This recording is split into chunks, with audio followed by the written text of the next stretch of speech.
Elliot, thank you very much. So this gentleman certainly needs no introduction.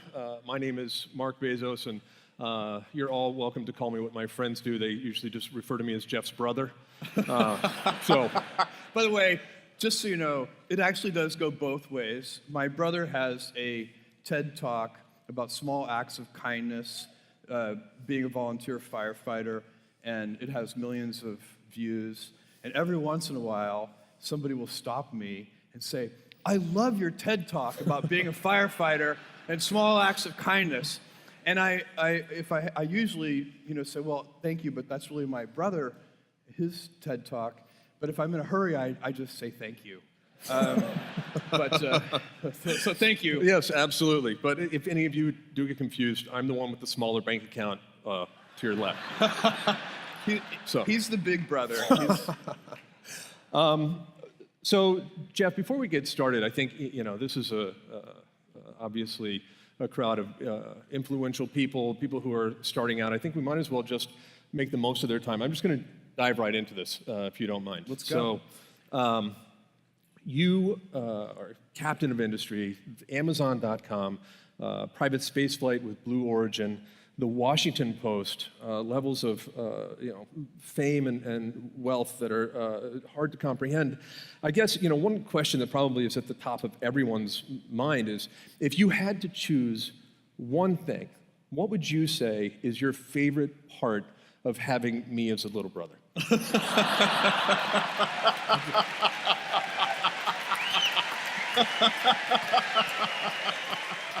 Because I've taken the liberty of writing down some thoughts. I know the answer to this. And there are many things I love about having Mark as a brother, but what he just did is number one at the top of the list. When I am with my brother, I just laugh continuously because he is the funniest guy in my life. Well, thank you. You're an easy audience, and I appreciate it. I am actually an easy audience. That is true. He is. I am. All right, so here's what we're going to do, if all of you don't mind. So the fact that, a fireside chat among brothers, this is not unique for us. This is something that we do quite often. It's rare that we have, a couple thousand of our closest friends with us. Yeah. And it's also rare that we don't do it in front of an audience, and we usually actually have a fire. Yes, and bourbon. Yeah. Yeah, which we don't have now. But no. So, what we're going to talk about, the things that I'm going to chat with Jeff about, are not the sorts of things perhaps that you would hear in most interviews, because I don't, two pizza rules is not really my jam. So we're not going to talk about those things. But we do have a shared history. So what I really want to focus on is the influences and the inspirations that have led to some of the things, the foundation of what. This is a little intimidating. He knows way too much. It's. So, and what I'd like to do is invite all of you to join in on what is some of our greatest hits, I guess, from my point of view. And because we have such a shared history, what I've done, much to Jeff's chagrin, is I've gone through and taken the liberty of pulling together a bunch of family photos. So I'm going to be throwing some of those up behind us, and just so that you guys can, sort of understand. So if we start talking shorthand, you'll understand what it is that we're referring to. So, all sound good? All right.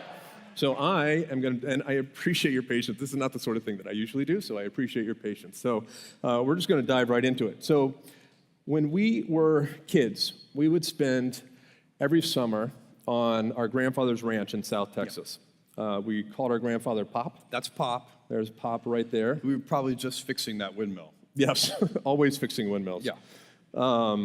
Before you were climbing them and smashing bottles upon them, which you did recently in an Instagram video. So, one of the things that we would do, every summer, it was really a magical experience. There's little Jeff. Yeah.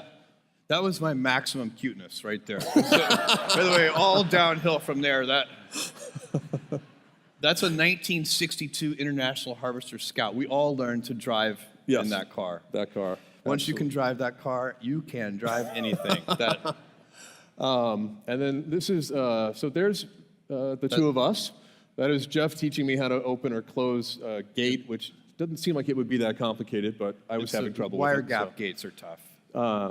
And then this is That's you and- Red. Well, that's Christina, our Yeah, sister. that's our sister Christina. But the horse is Red. That's Red. That's, yeah. So I guess one of the things that we learned There's every Pop, summer. yeah. This is Pop again. So there was, as we alluded to with the windmills, there was always work to be done on the ranch. And Yeah. one of the things that I think we learned to value, and you've spoken about this in the past, is the role that resourcefulness, self-reliance Yeah, for plays. sure. It's certainly in a place everything. like the ranch. But Yeah. can you talk a little bit about? Well, so one of the great things that you learn, and first of all, we had a very fortunate, lucky childhood. We got to spend a lot of time with Pop and our grandparents, and you learn different things from grandparents than you learn from parents. It's just a very different relationship. I spent all my summers on his ranch from age 4 to 16, and he was incredibly self-reliant. If you're in the middle of nowhere, in a rural area, you don't pick up the phone and call somebody when something breaks. You figure out how to fix it yourself. And so as a kid, I got to see him solve all these problems and be a real problem solver. He even did his own veterinary work. He would make his own needles to suture up the cattle with. He would take a piece of wire, use a blowtorch to heat it up, pound it flat, sharpen it, drill a hole through it, make a needle. And some of the cattle even survived. And so, we learned a lot of things from watching him because he would take on major projects that he didn't really know how to do, and then figure out how to do them. A good example of that is, you guys built a house. Yeah. I think he bought this out of a Sears catalog. It was a kit house, and we built that thing. Somebody came out. It all showed up in big boxes, and a professional came out and poured the foundation, and then we did the rest of it. But I'm pretty sure that was quite a project. In going there are through you can see some of the cows there that didn't survive the procedure.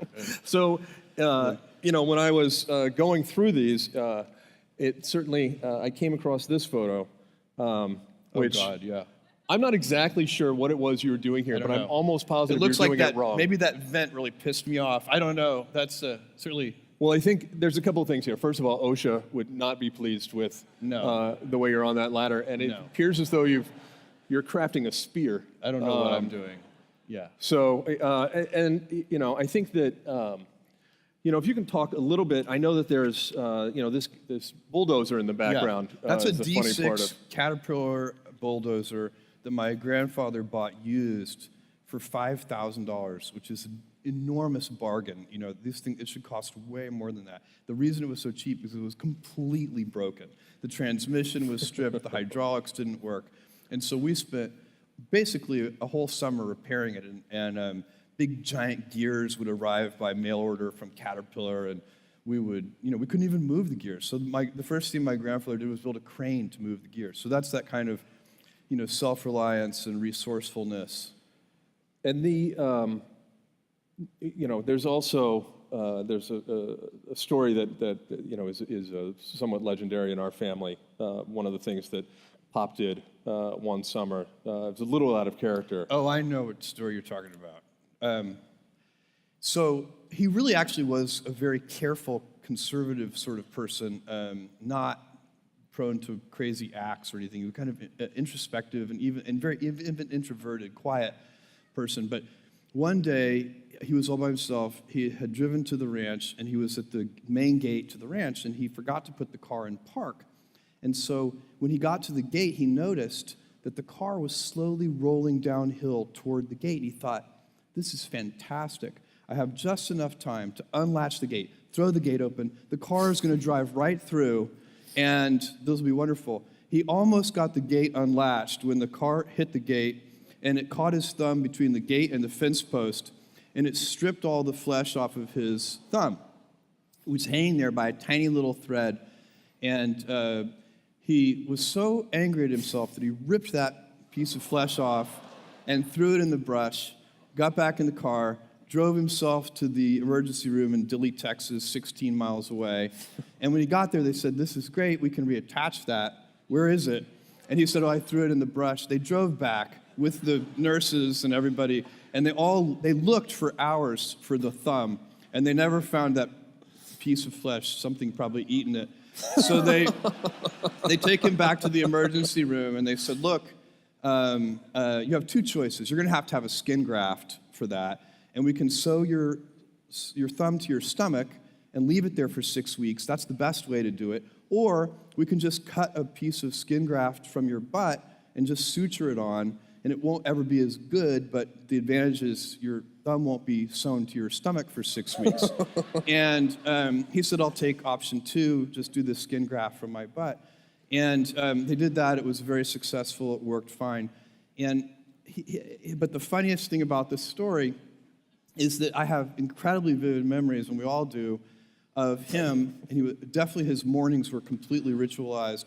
He would wake up, eat breakfast cereal, read the newspaper, and shave with an electric razor for a really long time. Like, he would shave with that electric razor for like 15 minutes, and while he's eating his cereal. And when he was done shaving his face with that razor, then he would take 2 quick passes over his thumb because his thumb grew butt hair. but which, by the way, did not bother him at all. No. He was completely unfazed by it. Yeah, unfazed.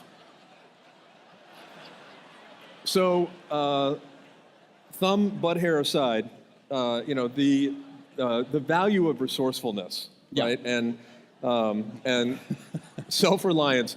How do you apply that to the work that you do on a daily basis? How do you?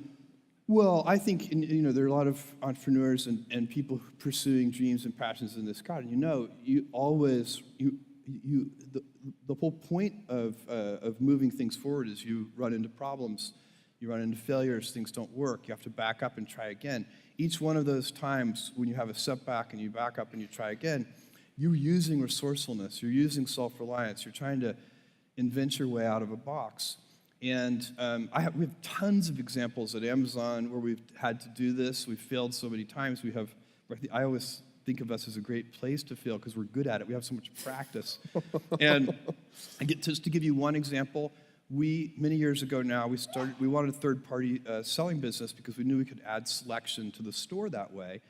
And we started Amazon auctions. Nobody came. I think maybe our mother is the only one who purchased something on Amazon auctions. I bought a coffee cup. You got a coffee cup? I did. Okay, so there were 2 purchasers. And then we said, well, what can we do? We opened this thing called Z Shops, which was like fixed price auctions. Again, nobody came. I didn't use that. And then finally, and each one of these failures is like a year and a half long. And so we're trying to invent new things. And we finally came across this idea of putting the third-party selection on the same detail pages, the same product detail pages that we had our own inventory on, our own retail inventory on. We called this Marketplace, and it started working right away.